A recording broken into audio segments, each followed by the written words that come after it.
বিসমিল্লাহির রহমানির রহিম। কেমন আছেন ভাই? বেলা দিন পরে উসিনু ফের তোমার থে আমার দুলু ভাই একটা নতুন একটা পথ দেখাচ্ছে। আমাদের তিস্তা নদী বাঁচাবার জন্য তিনি আজকে 5টা জেলাকে একত্রিত করে এই তিস্তা নদীর অববাহিকায় আমরা যারা বাস করি তাদেরকে তিনি আজকে জাগিয়ে তুলেছেন। স্লোগান দিয়েছেন কিসের? জাগো বাহে কুন্ঠে সবাই, দুলু ভাই ডাক দিছে আইসো আমরা তিস্তা বাঁচাই। ঠিক না? এই যে আন্দোলন শুরু হলো, এই আন্দোলন আমরা শেষ পর্যন্ত নিয়ে যাব। মৌলানা আব্দুল হামিদ খান ভাসানী মুসলিম জননেতা তিনি একদিন ফারাক্কা মার্চ করেছিলেন গঙ্গার পানির ন্যায্য হিস্যার জন্য। আর আজকে আমাদের দুলু ভাই সেই একইভাবে দাঁড়িয়ে গোটা তিস্তার 11টা পয়েন্টে হাজার হাজার মানুষকে জড়ো করে তিনি আজকে এই ডাক দিয়েছেন, জাগো বাহে তিস্তা বাঁচাই। বন্ধুগণ, এটা শুধু স্লোগান নয়, এটা আপনাদের এই তিস্তার পারের মানুষের যে বাঁচার যে তাগিদ, বাঁচার জন্য যে আহাজারি, তারই আওয়াজ আজকে বেরিয়ে আসছে। কিছুক্ষণ আগে আমার বক্কর ভাই, আমার আরেক ভাই এখানে যে বক্তব্য দিলেন, যে কথা শোনালেন, যে কি করুণ অবস্থা তাদের। আজকে একদিকে যখন তারা সব বাঁধ ছেড়ে দেয়, গেট খুলে দেয়, তখন সে পানির তোরে আমাদের ঘর বাড়ি গ্রাম ধানের ক্ষেত সব ভেসে যায়, তাই না? আবার যখন বন্ধ করে দেয় তখন আমার সমস্ত এলাকা খরায় শুকিয়ে খটখট হয়ে যায়। তিস্তা পারের মানুষের দুঃখ আর যায় না। আমাদের না বেবি নাজনীন কিছুক্ষণ একটা গান গেয়েছে যে আমাদের সেই তিস্তা পারের সেই মেয়ের গলায় যে কান্না, সে কান্না আজকে সমগ্র বাংলাদেশের।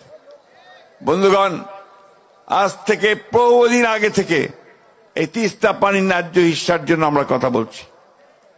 পাকিস্তান আমলে পাকিস্তানিরা বলেছে, বাংলাদেশ হওয়ার পরে আমরা বলেছি। আওয়ামী লীগের সরকার আসলো, প্রথম দিকে সবাই ভাবলো যে ভারতের বন্ধু আওয়ামী লীগ, সুতরাং তিস্তার পানি বোধহয় এবার পাই যাবে। ঠিক না? লবডঙ্ক 15 বছরে বাংলাদেশ থেকে বেঁচে দিছে, তিস্তার 1 ফোঁটা পানি আনতে পারে নাই। শুধু তিস্তা নয় ভাই, 54টা নদী আছে যেগুলো ভারত থেকে আমাদের দেশে আসছে। সবগুলো নদীর উজানে তারা বাঁধ দিয়ে দিয়েছে। বাঁধ দিয়ে তুলে নিয়ে যায়, পানি তুলে নিয়ে যায়, বিদ্যুৎ উৎপাদন করে, আর আমাদের দেশের মানুষ এখানে ধান ফলাতে পারে না, ফসল ফলাতে পারে না। তারা তাদের জীবন জীবিকা থেকে সম্পূর্ণ বঞ্চিত হয়। আমাদের জেলে যারা মাছ ধরেন তারা মাছ ধরতে পারেন না। প্রত্যেকটা মানুষকে আজকে সেই কষ্টের মধ্যে পড়তে হয়েছে। ঠিক একই সময়ে, এই সময়ে দুলু ভাই যে ডাক দিয়েছেন, সেটা আমাদের অন্তরের সকলের ডাক, তাই না? আমরা লড়াই করেছি 15 বছর সেই ফ্যাসিবাদী হাসিনা সরকারের বিরুদ্ধে, তাই না? আমাদের ছেলেরা লড়াই করেছে 34 দিনের সকলের লড়াইয়ের মাধ্যমে সে পালিয়েছে। এখন কোথায়? ওই ভারতে, তাই না? একদিকে পানি দেয় না, অন্যদিকে আবার আমাদের যে শত্রু তাকে দিল্লিতে খুব রাজার হালে বসায় রাখছে। আর ওইখান থেকে আবার সে বিভিন্ন রকম হুকুম জারি করে আওয়ামী লীগারদেরকে। ঠিক না? আওয়ামী লীগ আছে নাকি? আরো পালাইছেন, আমার সাথে সাথে সব পালাইছে। তো বন্ধুগণ, আজকের এই সংগ্রাম আমাদের বাঁচা মারার সংগ্রাম, এই এলাকার মানুষের। এই সংগ্রামকে আমরা কখনো বন্ধ হতে দেব না। আজকে আমরা এই সরকারকে পরিষ্কার করে বলতে চাই, অন্তর্বর্তীকালীন সরকার, কথায় তো বলেন যে আপনারা নিরপেক্ষ, তো নিরপেক্ষ কিন্তু এই জায়গায় থাকলে চলবে না। এই জায়গায় আপনাকে মুখ খুলতে হবে, ভারতকে বলতে হবে যে আমার পানি ন্যায্য হিস্সা আমি চাই। আর আপনি যেহেতু অন্তর্বর্তীকালীন সরকার, খুব তাড়াতাড়ি নির্বাচনটা দিয়ে জনগণের সরকারের হাতে ক্ষমতা দেন। ভারতকে পরিষ্কার করে বলতে চাই, আগেও বলেছি এখনো বলছি, বাংলাদেশের মানুষের সঙ্গে যে বন্ধুত্ব করতে চান তার আগে তিস্তার পানি দেন, সীমান্তে গুলি করে হত্যা বন্ধ করেন, আর আমাদের সঙ্গে বড় দাদা মতন যে আচরণ সেটা বন্ধ করেন। আমরা আমাদের পায়ের উপরে দাঁড়াতে চাই, আমরা আমাদের হিসাব বুঝে নিতে চাই।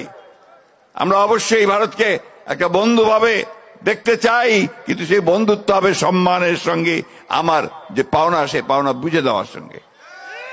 তাই বন্ধুগণ, বক্তব্য দীর্ঘ করব না। আমি আমাদের আসাদুল আব্দুল সাহেবকে আমার অন্তঃস্থল থেকে ধন্যবাদ এবং কৃতজ্ঞতা জানাচ্ছি যে আজকে তিনি যে আন্দোলনের সূচনা করলেন, সেই আন্দোলন সারা বাংলাদেশকে শুধু নয় সারা বিশ্বকে নাড়িয়ে দিয়েছে। বন্ধুগণ, আজকে আপনাদের এখানে অনেক আন্তর্জাতিক নিউজ এজেন্সি থেকে খবর সংগ্রহ করার জন্য এসেছে। কেন?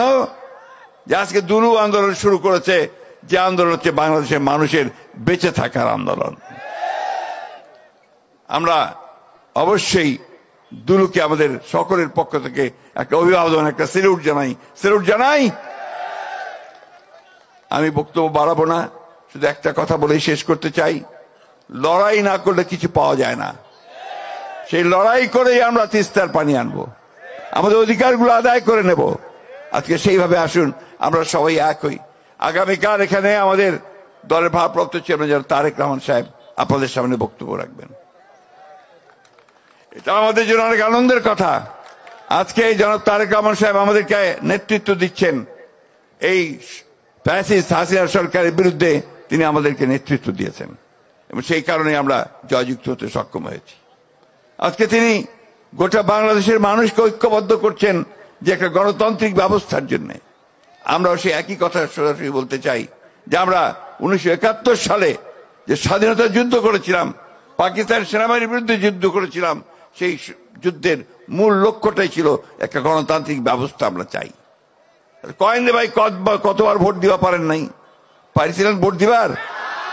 তো আমরা তো ওইটাই চাই। আমরা আমাদের ভোট দিয়ে আমাদের জনপ্রতিনিধি নির্বাচিত করতে চাই, যারা আমাদের কথা পার্লামেন্টে বলবে, সংসদে বলবে, সব জায়গায় বলবে, তাই না? সেই ভোটটা আমরা চাই। ওরা অনেক সময় বলে যে আমরা নাকি ভোট করতেছি। ভোট করার কারণ একটাই, যে ভোট না হলে আমার নেতা নির্বাচিত হবে কোত্থেকে? আমার কথাটা বলবে কে? আমার তো প্রতিনিধি চাই, তাই না? সেই জন্যই আমরা নির্বাচনের কথা বলতেছি।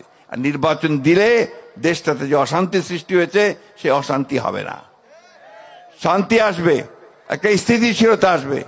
তাই বক্তব্য বাড়াবো না বন্ধুগণ।